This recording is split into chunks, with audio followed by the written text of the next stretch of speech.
Hello friends, I Jishu Baiju, working as an assistant professor in Biani Group of Colleges.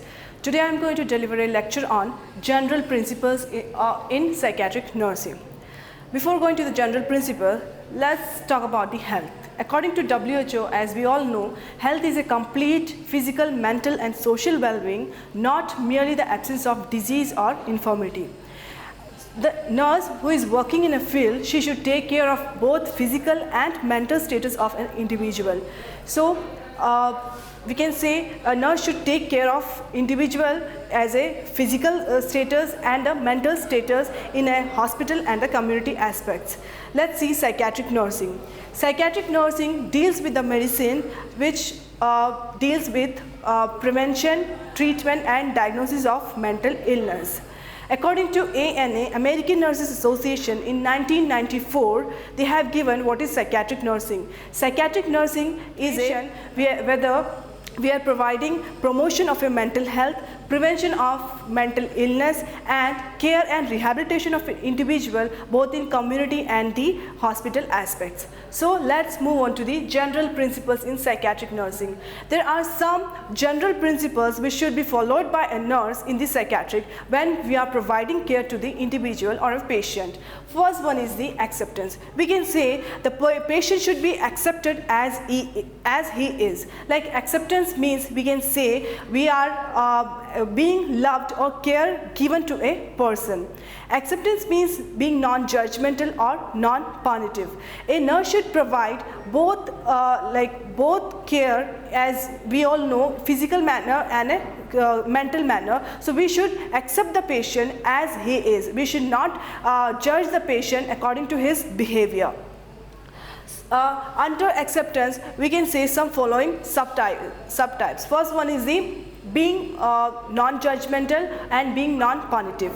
Being non-judgmental means the person should not be examined or judged like right or wrong or bad or good. We should not provide, we should not give patients punishment like direct or indirect punishment. Direct punishment includes like chaining the patient or restraining the patient or putting the patient in a dark room, or indirect punishment like we are ignoring the patient's presence or withdrawing the attention from the patient. These all kind of punishments should not be given to a patient by a nurse. Second subheading in acceptance is being sincerely interested in the patient. We should sit with the patient for a time and we should allow the patient to choose his own dislikes and likes. We should know the interest of a patient and we should not talk with the person purpose to the patient. Now reflecting on and reflecting the feelings the patient may express. We should understand the patient and allow the patient to express his feelings to us, so that we should not stop in between while patient is talking to us or expressing his feeling towards us. We should not scold him or we should not give punishment while he is talking or expressing his feeling towards us. We should not now next subheading is talking with a purpose. We should not talk to the patient with a purpose. We should not point out his weakness. We should not verbally talk that patient may hurt. Next subheading is listening is a very active process. We should sit with the patient for a long time and able to listen the patient what he want to talk with us, what he want to express his feeling towards us. Now, second principle is self-understanding. We should use our self-understanding as a therapeutic tool.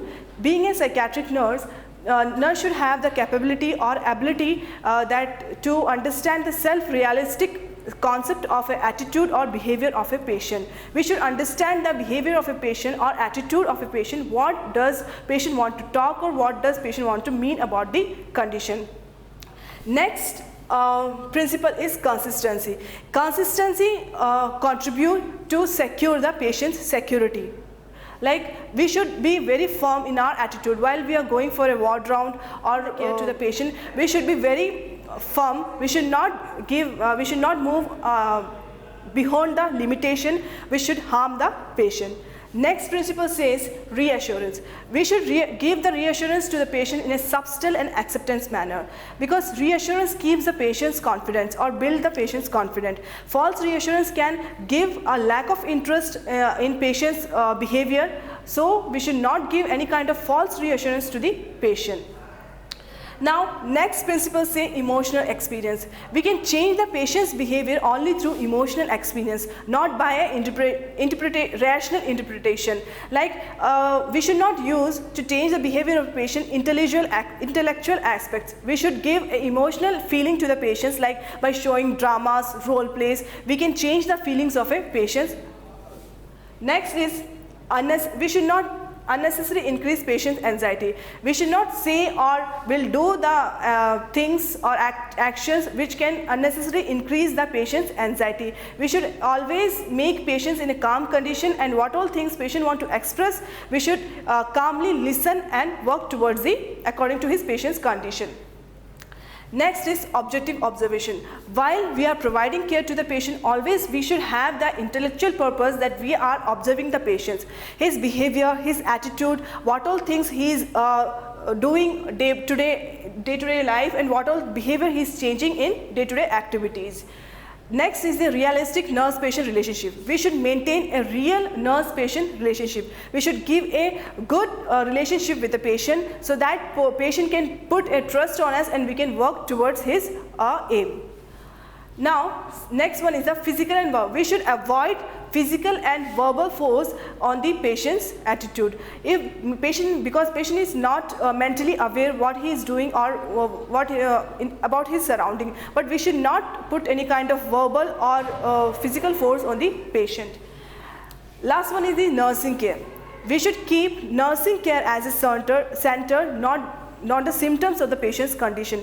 So we should provide better care to the patients. So these all are the general principles which should be followed by a nurse during the time of while he providing care to the patients. Thank you.